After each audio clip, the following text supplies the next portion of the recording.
지금 전 세계가 한반도를 주목하고 있습니다. 그런데 이 주목이 긍정적인 이유는 아닙니다.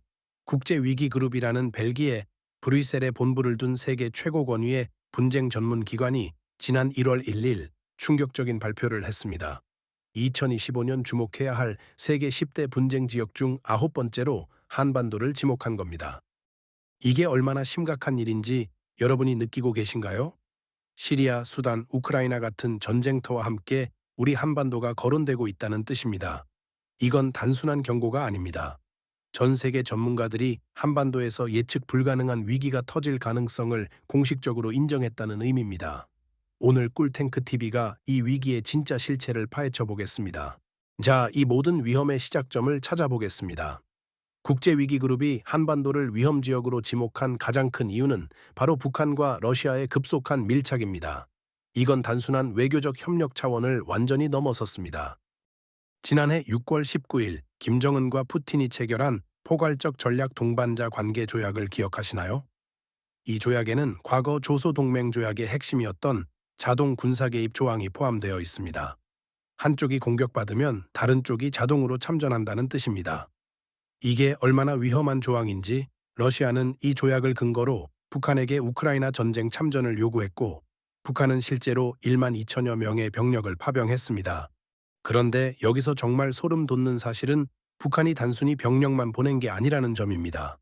아산정책연구원 분석에 따르면 북한은 지난해부터 2만여 개 이상의 컨테이너를 러시아로 보냈는데 이를 포탄으로 환산하면 최대 1,000만 발에 이른다고 합니다. 1,000만 발입니다. 이게 어떤 규모인지 감이 잡히시나요? 한국군이 보유한 전체 포탄의 몇 배에 해당하는 엄청난 양입니다. 하지만 이것도 시작에 불과했습니다. 더 중요한 변화는 북한군이 실제 전투에 투입되면서 벌어지고 있습니다. 북한군은 10월 중순부터 쿠르스크 지역에 배치되어 우크라이나군과 직접 교전하고 있습니다. 북한 특수부대인 폭풍군단 출신 병력들이 러시아의 고기 분쇄기 전술에 투입되면서 현대전의 실상을 몸으로 체험하고 있는 겁니다. 이게 왜 위험한가요? 1953년 한국전쟁 이후 70년 만에 북한군이 실제 전투를 경험하고 있다는 점입니다. 드론 공격, 정밀 유도 무기, 현대적 전자전 등 북한군이 한 번도 경험해보지 못한 전술들을 직접 체험하고 있습니다. 초기에는 대규모 사상자를 냈지만 시간이 지나면서 적응하기 시작했다는 보고가 나오고 있습니다. 그리고 북한이 얻고 있는 것은 전투 경험만이 아닙니다. 러시아로부터 첨단 군사 기술을 대가로 받고 있습니다. 드론 요격용 방공 무기, GPS 교란 장비, 구축함 설계 자료는 이미 북한에 전달된 것으로 알려졌습니다. 미국 정보기관은 푸틴이 북한의 전투기 제공을 약속했을 것으로 보고 있으며 러시아가 미국과 아시아의 미사일 방어 체계를 뚫기 위해 북한의 다탄두 미사일 기술 개발을 도울 가능성도 있다고 분석했습니다. 더 심각한 것은 앞으로의 전망입니다. 대륙간 탄도미사일 대기권, 재진입 기술, 군사정찰 위성 장비 등 더 고도의 기술이 넘어갈 가능성이 높습니다. 북한이 이런 기술들을 확보하게 되면 한반도의 군사적 균형은 근본적으로 바뀔 수밖에 없습니다. 그리고 이 모든 외부적 위기가 터지고 있는 동안 한국에서는 전례 없는 정치적 혼란이 벌어졌습니다. 국제위기그룹은 이를 한반도 위기의 핵심 요인 중 하나로 지목했습니다. 이 상황이 얼마나 심각한지 차근차근 살펴보겠습니다. 지난해 12월 3일 밤 10시 27분 윤석열 대통령이 갑작스럽게 비상계엄을 선포했습니다. 종북 반국가 세력을 척결하겠다는 명분이었지만 계엄 포고령 제1호의 내용은 충격적이었습니다. 국회와 정당의 정치활동 일체 금지, 모든 언론과 출판 통제, 영장 없는 체포와 구금 가능, 전공의 및 의료인 복귀 거부, 시처단 등등. 이 계엄령이 얼마나 무모했는지는 그 결과가 증명했습니다. 단 6시간 만에 무너진 겁니다. 국회의원들이 계엄군의 차단을 뚫고 본회의장에 모여 출석 의원 215명 중 투표한 190명 만장일치로 계엄 해제 요구안을 통과시켰기 때문입니다. 그 과정에서 벌어진 일들을 보면 정말 아찔합니다. 제1공수 특전여단과 제707 특수임무단 등 정예 특수부대 무장병력이 국회의사당에 진입을 시도했습니다. 의원들은 담장을 넘어 국회에 들어가야 했고 일부 의원들은 경찰 통제로 아예 진입하지 못했습니다. 대한민국이 민주화된 지 40년이 지난 시점에서 벌어진 믿기 어려운 상황이었습니다. 이 사건의 파장은 상상을 초월했습니다. 12월 14일 윤석열 대통령에 대한 탄핵소추안이 국회를 통과했고 올해 4월 4일 헌법재판소는 재판관 8명 전원 만장일치로 윤석열 대통령을 파면했습니다. 현직 대통령이 내란죄 혐의로 체포되고 구속된 것은 세계 최초의 사건입니다. 이런 정치적 혼란이 북한에게 어떤 신호를 보내고 있을까요? 허드슨 연구소 패트릭 크로닌 아시아 태평양 안보석좌는 지금부터 헌법재판소가 탄핵 심판을 시작할 때까지 북한이 도발의 기회를 포착할 수 있다고 분석했습니다. 실제로 국정원 관계자들은 북한이 한국의 정치적 혼란을 이용해 추가 도발을 준비하고 있을 가능성이 높다고 경고하고 있습니다. 여기서 정말 위험한 것은 한국의 대북 정책과 한미동맹 정책의 일관성이 흔들리고 있다는 점입니다. 대통령 권한대행 체제에서는 중대한 정책 결정이 어려우며 차기 정부가 들어설 때까지 정책의 공백이 생길 수밖에 없습니다. 그런데 이 모든 혼란 속에서 가장 결정적인 변수가 등장했습니다. 바로 도널드 트럼프의 백악관 복귀입니다. 국제위기그룹은 트럼프의 재집권이 한반도에 또 다른 불확실성을 더한다고 분석했습니다. 이게 왜 그렇게 위험한 변수인지 구체적으로 살펴보겠습니다. 트럼프가 대선 과정에서 한국을 어떻게 불렀는지 기억하시나요? 머니머신, 즉 현금 인출기라고 했습니다. 그리고 시카고 경제클럽 주최 대담에서 내가 거기 백악관에 있었다면 한국은 주한미군 주둔 비용으로 연간 100억 달러를 지출했을 것이라며 그들 한국은 머니머신이라고 말했습니다. 100억 달러는 우리 돈으로 약 13조 6천억 원입니다. 이는 현재 방위비 분담금의 10배에 달하는 금액입니다. 이게 단순한 호언장담이 아니라는 것이 문제입니다.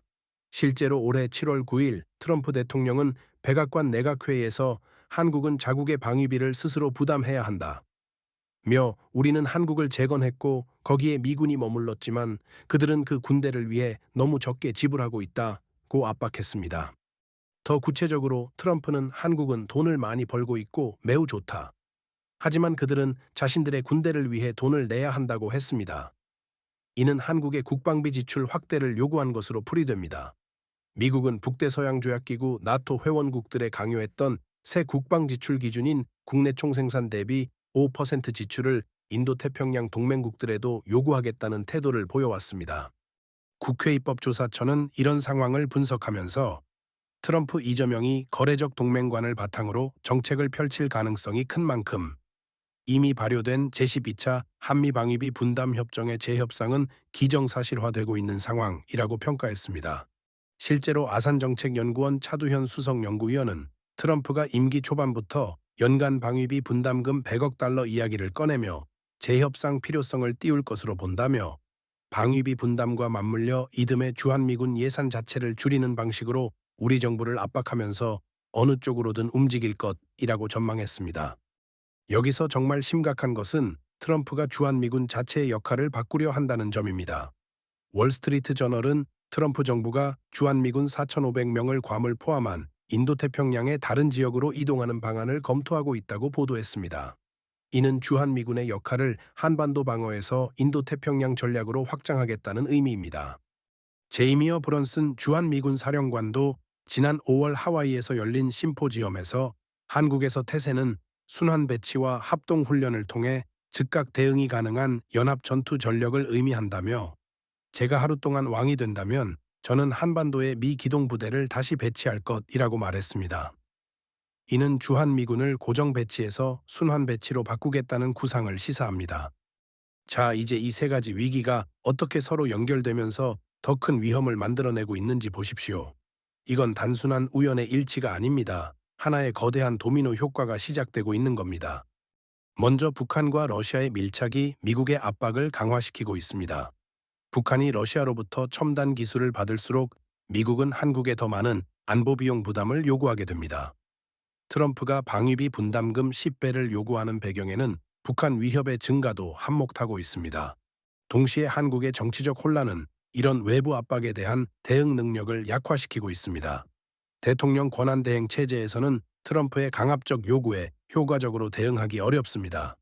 미국 의회 연구소도 대통령 직무대행 체제에서는 차기 미국 행정부가 한미 관계에 영향을 미칠 수 있는 관세, 주한미군 규모, 첨단 반도체 및 기술 분야 정책, 방위비 분담금 협정 수정이나 폐기 등을 추진할 경우 한국 정부가 자국 입장을 효과적으로 방어하기 어려울 수 있다고 분석했습니다.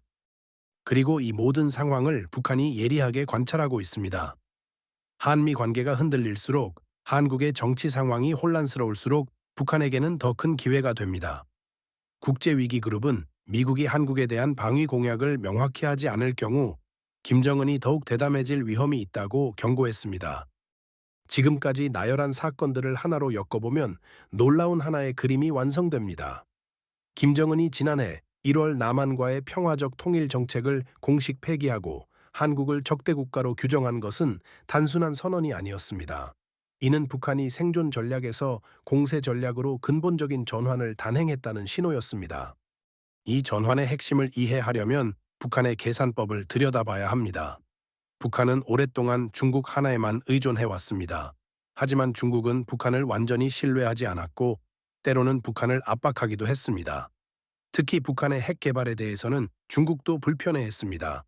그런데 우크라이나 전쟁이 이 모든 것을 바꿔놓았습니다. 러시아가 서방과 전면 대결하면서 북한과 같은 동맹이 절실해진 겁니다. 북한은 이 기회를 놓치지 않았습니다. 단순히 무기를 팔아 외화를 버는 차원을 넘어서 군사 기술을 획득하고 실전 경험을 쌓으며 무엇보다 미국과 대등한 수준의 후원국을 확보한 겁니다. 여기서 핵심은 북한의 우크라이나 파병이 가져온 질적 변화입니다. 란코프 교수는 북한 파병의 세 가지 이유를 제시했습니다. 첫째는 외화벌입니다. 러시아 군인들이 매월 미화 2,000달러, 중국 돈으로 12,000위안을 벌고 있다고 합니다. 북한 기준으로는 천문학적인 돈입니다. 병사들은 이 보상의 10%라도 받을 수 있을지 의심스럽지만 북한 당국 입장에서는 좋은 외화벌이 방법입니다. 둘째는 군사 경험입니다. 북한은 인민군을 찬양하지만 1953년 이후 인민군은 전투장에 가본 적이 없습니다. 군대에 진짜 전투만큼 쓸모있는 훈련은 없습니다. 특히 현대전의 양상이 완전히 바뀐 상황에서 이런 경험은 돈으로 살 수 없는 귀중한 자산입니다. 셋째는 러시아 기술 도입입니다. 지금 북한은 러시아에서 가능한 많은 군사 기술을 얻고자 희망하고 있습니다.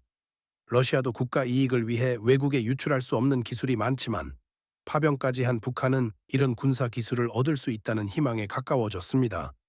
실제로 이미 상당한 기술 이전이 이루어지고 있습니다. 드론 요격용 방공 무기와 GPS 교란 장비, 구축함 설계 자료 등이 북한에 전달되었습니다. 앞으로는 대륙간 탄도미사일 대기권 재진입 기술이나 군사정찰 위성 장비 등을 북한이 대가로 요구할 수 있습니다. 하지만 이 모든 것에는 대가가 따릅니다. 북한은 돈이나 기술, 그리고 경험을 얻기 위해 자국 병사들의 피로 그 대가를 치르고 있습니다. 12월 중순부터 본격적인 전투에 투입되면서 상당한 피해를 입기 시작했고 12월 말까지 수천 명의 사상자를 기록한 것으로 알려져 있습니다. 그럼에도 북한이 추가 파병을 검토하고 있다는 보고가 나오고 있습니다. 이는 북한이 단기적 손실보다 장기적 이익을 선택했다는 뜻입니다. 김정은은 이 거래가 의미 있는 거래가 될 것이라고 판단하고 있는 겁니다. 한편 한국은 지금 민주주의와 안보라는 두 가치 사이에서 극심한 딜레마를 겪고 있습니다. 윤석열 대통령의 계엄령 선포와 탄핵은 단순한 정치적 사건이 아닙니다. 이는 한국 사회가 북한의 위협과 정치적 갈등을 어떻게 조화시킬 것인가 라는 근본적 질문을 던지고 있습니다. 계엄령 선포 당시 윤석열 대통령이 제시한 명분을 자세히 살펴보면 북한의 위협과 국내 정치적 갈등이 묘하게 뒤섞여 있습니다. 종북 반국가 세력을 척결하겠다는 표현, 자유헌정 질서를 지키겠다는 논리, 이 모든 것이 안보 위기와 정치 위기를 하나로 엮는 시도였습니다. 윤석열 대통령은 담화에서 지금까지 국회는 우리 정부 출범 이후 22건의 정부 관료 탄핵 소추를 발의했으며 지난 6월 22대 국회 출범 이후에도 10명째 탄핵을 추진 중이라고 했습니다. 또한 국가 예산 처리도 국가 본질 기능과 마약 범죄 단속, 민생 치안 유지를 위한 모든 주요 예산을 전액 삭감하여 국가 본질 기능을 훼손하고 대한민국을 마약 천국, 민생 치안 공황 상태로 만들었다고 주장했습니다.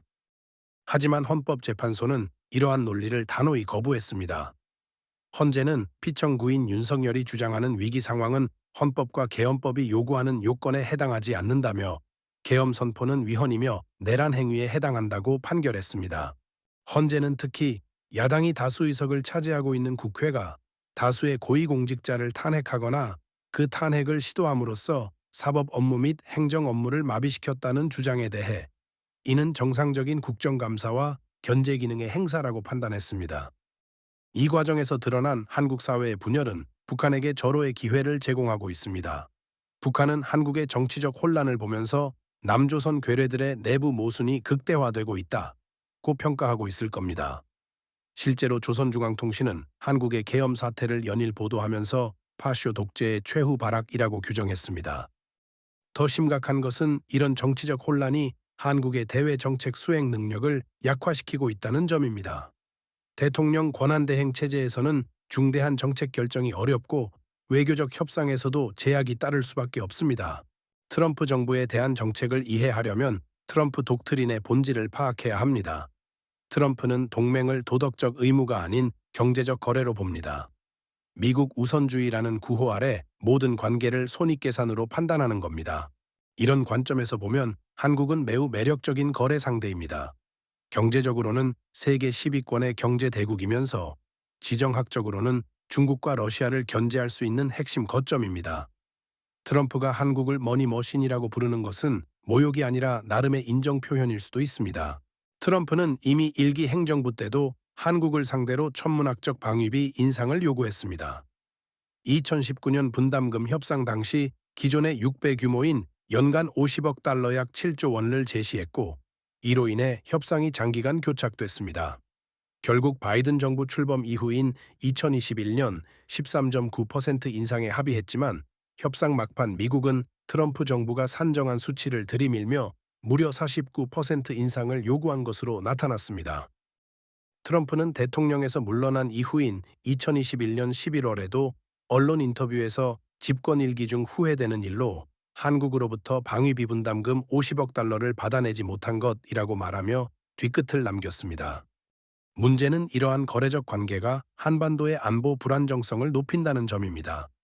트럼프는 4월 9일 백악관 집무실에서 행정명령에 서명하며 무역과는 무관한 사안 중 하나이지만 타당하다고 생각되기 때문에 논의의 일부로 방위비 분담금을 포함시킬 것이라며 모든 문제를 하나의 패키지로 묶는 것이 좋다고 말했습니다. 방위비 문제와 무역 협상을 연계시키겠다는 뜻입니다. 실제로 한미는 미 대선이 열리기 약 한 달 전인 지난해 10월 4일 주한미군 방위비 분담금을 이전보다 8.3% 증가한 1조 5,192억 원으로 결정하는 제12차 협정을 체결했습니다. 하지만 트럼프는 협상 타결 이후에도 한국을 부유한 나라머니 머신라고 줄곧 강조하며 내가 그곳 백악관에 있으면 그들 한국은 주한미군 주둔 비용으로 연간 100억 달러를 지출할 것이라고 장담했습니다. 더 복잡한 것은 트럼프가 주한미군의 역할 자체를 바꾸려 한다는 점입니다.